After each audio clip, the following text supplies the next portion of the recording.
নামের শপথ, ওই রাত্রিতে একবার নয় দুইবার নয়, আকায়ে নামদার তাজেদার মদিনা জনাবে মুহাম্মদুর রাসূলুল্লাহ সাল্লাল্লাহু আলাইহি ওয়াসাল্লামের সাথে রাত্রে বেলা ঘুমের ঘরে তিনবার আমার দিদার হয়েছে।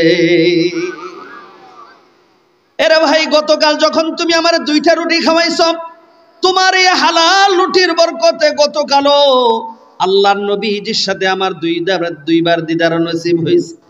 এই জন্যে তো আজকে আমি আশায় ছিলাম, আর যদি তুমি আমারে একটা রুটিও খাওয়াও অথবা এক লোকমা খাবারও তুমি যদি আমারে খাওয়াও, তোমার এই এক টুকরা রুটি অথবা এক লোকমা খাবারের ওসিলায় হতে পারে আজও আল্লাহর নবীজির সাথে আমার দিদার হয়ে যেতে পারে। জোরে কোন সুবহানাল্লাহ।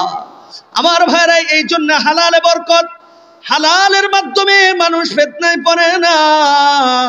হালাল সম্পদ আল্লাহর দেওয়া, এই সম্পদের মাধ্যমে দুনিয়ায় থেকে জান্নাত কিনা যায়, এই সম্পদের মাধ্যমে দুনিয়ায় থেকে জান্নাতে ঘর বানানো যায়। জোরে কন্যা সুবহানাল্লাহ। আল্লাহ রাব্বুল আলামিন এই জন্য বলেন, ইন্নাল্লাহা আশতারা মিনাল মুমিনিনা আনফুসাহুম ওয়া আমওয়ালাহুম বিআন্না লাহুমুল জান্নাহ। আমার ভাইরা, এ ভাই, আল মালু ওয়াল বানুনা জিনাতুল হায়াতিদ দুনিয়া। আল্লাহ রব্বুল আলামিন বলেন, এই দুনিয়ার মানুষ, আমি রব্বুল আলামিন তোমাদেরকে যে সম্পদ দিলাম, আমি আল্লাহ যে তোমাদেরকে সন্তান দিলাম, এই সন্তান হলো দুনিয়ার সৌন্দর্য। জোরে কোন সুবহানাল্লাহ। যে হুজুর সুবহানাল্লাহ বলছি, তবে ফেস্ত লাগছে।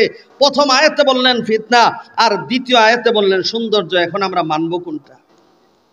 ভাইরা আমার, কোনো পেশ নয়, একেবারে সহজভাবে আমি আপনাদেরকে কিছুক্ষণের ভিতরে আমি এটা পরিষ্কার করে দেব, তবে মনোযোগ সহকারে শুনতে হবে। ভাইরা আমার, এ ভাই, সম্পদ হলো 2 প্রকার। কয় প্রকার? জোরে কোন একটু। সম্পদ হলো 2 প্রকার। এক প্রকার সম্পদ হলো আল্লাহর দেওয়া, যেটা হালাল উপায়ে উপার্জিত সম্পদ। আরেক প্রকার সম্পদ হলো হারাম উপায়ে উপার্জিত সম্পদ। জোরে কোন ঠিক না বেঠিক? ভাইরা আমার, সন্তান 2 প্রকার। এক প্রকার সন্তান হলো সুসন্তান, আরেক প্রকার সন্তান হলো কুসন্তান। জোরে কোন ঠিক না বেঠিক? আমার ভাই, এরে ভাই, এতক্ষণ পর্যন্ত যেই সম্পদের কথা আলোচনা করলাম, দুর্নীতি করে, চুরি করে, ডাকাতি করে, মানুষকে ঠকায়া, ওজনে কম দিয়া, খাদ্যে ভেজাল দেয়া, এই ছোট ভাই বড় ভাইকে ঠকায়া, বড় ভাই ছোট ভাইকে ঠকায়া, মানুষের কাছ থেকে জবরদস্তি কইরা নিয়া। আচ্ছা বলেন তো দেখি, এইভাবে যে সম্পদ উপার্জন করা হয়, এই সম্পদ জোরে জোরে বলেন হালাল না হারাম? আরো জোরে কন, আরো জোরে কন। আচ্ছা, আপনারা কি হারাম কন না আরাম কন? হারাম হইতে কইতেছেন নাকি? ভাইরা আমার, আমি জানি না আপনাদের এলাকার মুরব্বীদের জবান থেকে আপনারা এই কথাটা শুনেছেন কিনা। আমাদের এলাকার মুরব্বীরা এই কথাটা বলেন, বিশেষ করে আমার দাদা মরহুম, উনি এই কথাটা বলতেন, হারামে কি নাই?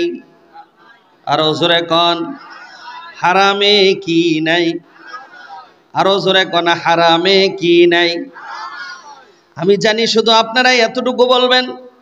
এবার আমার কাছ থেকে শুনেন, হারামে আরাম নাই, হারামে শান্তি নাই, হারামে রহমত নাই, হারামে বরকত নাই, হারামে আল্লাহ রাজি নাই, হারামে পরকালে মুক্তি নাই। জোরে বলেন ঠিক না বেঠিক? বিশ্বাস করেন ভাই আমার, যারা দুর্নীতি করে হাজার হাজার কোটি টাকার মালিক হয়েছে, খোঁজ খবর নিয়ে দেখেন, শান্তি নেই। জোরে কন। আমাদের কাছে মাঝে মধ্যে কিছু খবর আসে, আল্লাহ, যারা দুর্নীতিবাজ, যারা জনগণের সম্পদকে নিজের সম্পদ মনে কইরা সম্পদের পাহাড় বানিয়েছে, খোঁজ খবর নিয়ে দেখেন ঘরের ভিতরে একটা প্রতিবন্ধী এমনি রয়েছে। জোরে কন ঠিক না বেঠিক? এটারে দেখলে তার সুখ সব মাটি হয়ে যায়। জোরে কন ঠিক না বেঠিক? আছে না নাই? আছে। আমার ভাইয়েরা, পক্ষান্তরে হালালে শান্তি, হালালে মুক্তি, হালালের ভিতরে রহমত, হালালের ভিতরে বরকত। হালালের মাধ্যমে আল্লাহ তাআলাকে রাজি খুশি করা যায়। হালালের মাধ্যমে দুনিয়ায় থাইকা জান্নাত কিনা যায়। হালালের মাধ্যমে দুনিয়ায় থাইকা জান্নাতে ঘর বানানো যায়। সুবহানাল্লাহ জোরে কোন, আরো জোরে কোন সুবহানাল্লাহ। হালালেই তো বরকত, হালালেই তো বরকত। আমার ভাইরা, হালালে যে কি পরিমাণ বরকত! আরে ভাই, এখন তো সফর করা বড় সহজ। টেকনাফ থেকে তেতুলিয়া, রূপসা থেকে পাথুরিয়া, বাংলাদেশের গন্ডি পেরিয়ে এক দেশ থেকে আরেক দেশে সহজে যাওয়া যায়। অনেক আগের কথা, যে সময় মানুষ পায়দল সফর করত, ভাই আমার, বাংলাদেশ থেকে মক্কা মদিনা যাইতে 6 মাসের ব্যবধান। 6 মাস লাগতো, এখন 6 ঘন্টার ব্যবধানে যাওয়া যায়। ওই সময়ের কথা বলতেছি রে বাবা। দেখবেন দাওয়াত তাবলীগের মেহনতের ভাই যারা আছে, যারা দাওয়াত তাবলীগের সাথে জড়িত, আল্লাহু আকবার, দেখবেন তাদের মুখের ভিতরে এই কথাটা বেশি বেশি চলে। আল্লাহর দেওয়া জান, আল্লাহর দেওয়া মাল, আল্লাহর দেওয়া সময় নিয়ে আল্লাহর রাস্তায় বের হওয়া। কথা কোন ঠিক না বেঠিক? ভাইরা আমার, এমন একজন আল্লাহর বান্দা, আল্লাহর দেওয়া জান, আল্লাহর দেওয়া মাল, আল্লাহর দেওয়া সময় নিয়ে আল্লাহর রাস্তায় বের হয়ে গেছে। এমন এক জায়গায় গেছে, একেবারে অনেক দূরে চলে গেছে। নিজের কাছে যা কিছু ছিল সব শেষ হয়ে গেছে। লম্বা সময় মেহনত করেছে, আল্লাহ বলা মানুষদেরকে আল্লাহমুখী করেছে। বেনামাজি মানুষগুলোকে হাতে পায়ে ধরে ধরে নামাজি বানানোর চেষ্টা করেছে। আমার ভাই, যখন টাকা পয়সা সব শেষ হয়ে গেছে, মনের ভিতরে একটা আক্ষেপ, ভাই এই এলাকায় জীবনে আর কখনো আসতে পারি বা না পারি, যদি আর একটা দিন থেকে যাইতে পারতাম, এলাকার মানুষগুলো বড় উপকৃত হইতো। তবে কিভাবে করব, কিভাবে করব? আমার কাছে তো কোনো কিছু নাই, খাবার দাবার কোনো কিছু নাই, কি করব? দেখবেন দাওয়াত তাবলীগ আর আরেকটা উসুল হলো, কারো কাছে কোনো সওয়াল করবা না, সওয়ালের ভানো ধরবা না, কিছু চাইবাও না, চাওয়ার ভানো ধরবা না। মনে মনে ভাবতেছেন আগামীকাল রোজা রাখবো, সারাদিন মেহনত করব, সন্ধ্যাবেলা পানি দ্বারা ইফতার করে মাগরিব আসার পরে ঘুমিয়ে যাব। ভাইয়েরা আমার, যেমন কথা তেমন কাজ। সারাদিন রোজা রেখেছে, মানুষের দ্বারে দ্বারে বারে বারে যে মানুষদেরকে দিন শিখাইছে। সন্ধ্যাবেলা পানি দ্বারা ইফতার করে মাগরিব আসার পরে যখন ঘুমিয়ে যাবে, ঠিক ওই মুহূর্তে ওই এলাকার সবচেয়ে এক গরিব মানুষ, ওই গরিব মানুষের নজর পড়ল আল্লাহর মেহমানের চেহারার দিকে। গরিব মানুষটি ডাক দিয়ে কও, গো আল্লাহর মেহমান, ও গো আল্লাহর ওলি, আপনার চেহারাটা তো মলিন কেন? আপনি কি কিছু খান নাই? কয় না রে ভাই, সারাদিন কিছু খাই নাই, রোজা রেখেছে, সন্ধ্যাবেলা পানি দ্বারা ইফতার করেছে, মাগরিব আসার পড়েছে, এখন ঘুমিয়ে যাব। গরিব মানুষটি ডাক দিয়া কয়, গো আল্লাহর মেহমান, আমার একটু সুযোগ দেন, আমি বাড়িতে যাব আর আসবো। বাড়িতে গেছে তো 3টা রুটি আর কিছু পানি নিয়ে হাজির হয়ে গেছে। নিজের হাতে মেহমানদারি করায় ওনারে ঘুম পাড়ায় চলে গেছে। দ্বিতীয় দিন আইসা দেখে একই অবস্থা। কি গো আল্লাহর মেহমান, আজও আপনার চেহারাটা মলিন, কিছু খান নাই? কয় না, সারাদিন রোজা রেখেছি, পানি দ্বারা ইফতার করেছি, মাগরিব এশার পড়েছি, এখন ঘুমিয়ে যাব। না ঘুমাবেন না, একটু সুযোগ দেন। বাড়িতে গেছেন তো 2টা রুটি আর কিছু পানি নিয়ে হাজির হয়ে গেছে, নিজের হাতে মেহমানদারি করায় ওনার ঘুম পাড়ায় চলে গেছে। তৃতীয় দিন এসে দেখে কি অবস্থা। আল্লাহর ওলি গো, ঘুমাবেন না, বাড়িতে গেছেন তো 1টা রুটি আর কিছু পানি নিয়ে হাজির হইয়া এবার নিজের হাতে মেহমানদারি করাইয়া উনি বসে আছেন। যখন আল্লাহর ওলির খাওয়া দাওয়া শেষ হয়ে গেছে, আল্লাহর ওলিকে ডাক দিয়া কয়, ও গো আল্লাহর ওলি, এত কষ্ট করে এখানে কেন থাকেন? আগামীকাল থাকবেন না চলে যান? এত কষ্ট করে এখানে থাকার দরকারটা কি? আল্লাহর ওলি ডাক দিয়া কয়, ভাই কেন তুমি আমারে তাড়াই দিচ্ছ? আমি এলাকার থাকলে তো এলাকার মানুষের বড় উপকার হয়। আল্লাহ বলা মানুষগুলারা আল্লাহ মুখী করতেছি, বেনামাজি মানুষগুলারে নামাজি করতেছি, কেন আমারে তাড়াইয়া দাও? আমি যাব না, আমি থেকে যাব। ভাইরা আমার, এক কথা দুই কথা, যখন আল্লাহর ওলির সাথে কথা বলতেছেন, কথা বলতে যে এক পর্যায়ে ওই গরিব মানুষটি আল্লাহর ওলির হাতটা দুইরা নিজের পেটের মধ্যে লাগায়া বলে, আল্লাহর ওলি গো, দেখেন না আমার পেটের কি অবস্থা, আর আমি একটা শক্ত কাপড় দ্বারা আমার পেটটারে আমি বেঁধে রেখেছি। আল্লাহর ওলি যখন ওই গরিব মানুষের পেটের দিকে তাকাইছে, তাকানোর পরে চোখ বেয়ে পানি পড়তেছে, ব্যাপারটা কি, তোমার এই অবস্থা কেন? আমার ভাই, এবার ওই গরিব মানুষটি ডাক দিয়া কয়া, আল্লাহর ওলি গো, শুনেছি আল্লাহর নবী ক্ষুধার যন্ত্রণায় পেটের মধ্যে পাথর বেঁধেছে, আমি একটা কাপড় দ্বারা শক্ত করে আমার পেটটা আমি বেঁধে রেখেছি। বুঝলাম না, তুমি 3 দিন আমার মেহমানদারি করাইছ, আর এখন বলতেছো তুমি ক্ষুধার্ত, ঘটনাটা খুলে বলো। ভাইরা আমার, এবার গরিব মানুষটি বলতেছেন, আল্লাহর ওলি গো, আমি যে আপনারে 3 দিন মেহমানদারি করাইছি, কিভাবে করাইছি সেটা তো আপনি জানেন না, শুনেন তাহলে ঘটনা।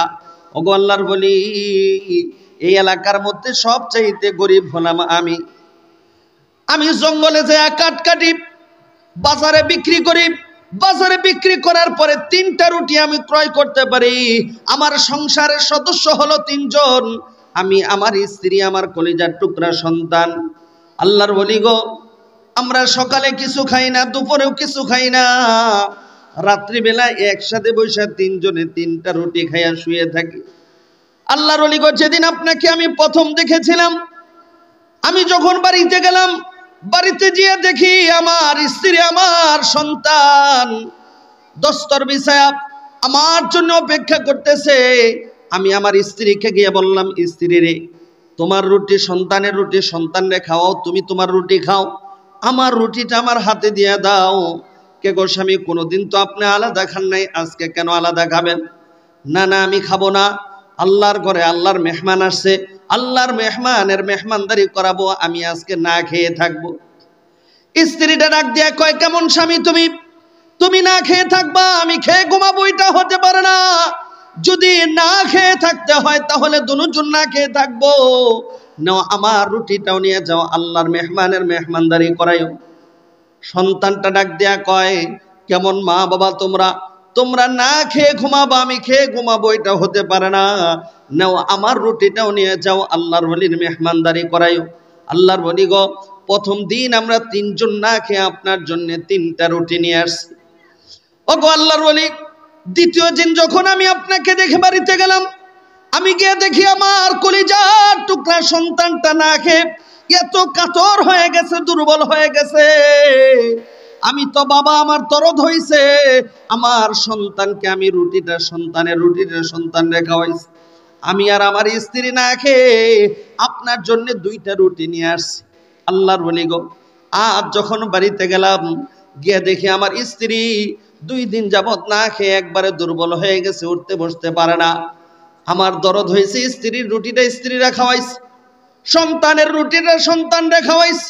ওগো আল্লাহর ওলি, আমি ক্ষুধার যন্ত্রণা সহ্য করতে না পেরে একটা কাপড় দ্বারা আমার পেটটাকে আমি শক্ত করে বেঁধে আপনার জন্য রুটিটা কৌশলে নিয়ে আসছি। আল্লাহর ওলি গো, আপনি বলেন না, আগামীকাল যদি আপনি থাকেন, আপনার মেহমানদারি আমার করতে হবে। আর আপনি বলেন, আমি যদি পরপর 3 দিন 4 দিন না খেয়ে থাকি, আমি কিভাবে জঙ্গলে যাব, কিভাবে কাঠ কাটবো, কিভাবে বাজারে বিক্রি করে আপনাদের জন্য রুটি ক্রয় করব? এই জন্যে তো বলতেছে আগামীকাল আর থাকবেন না, চলে যায়। ভাইরা আমার, এবার আল্লাহর ওলি ডাক দিয়া কয়, এরে ভাই, আমি কেন চাই না, এই কথাও তো তোমাকে বলি নাই, শোনো, আমি তো এই জন্য যাই নাই। ওগো আল্লাহর বান্দা, তোমার হালাল রুটির ভিতরে এত বরকত, এত বরকত, তুমি যে রাত্রে আমারে 3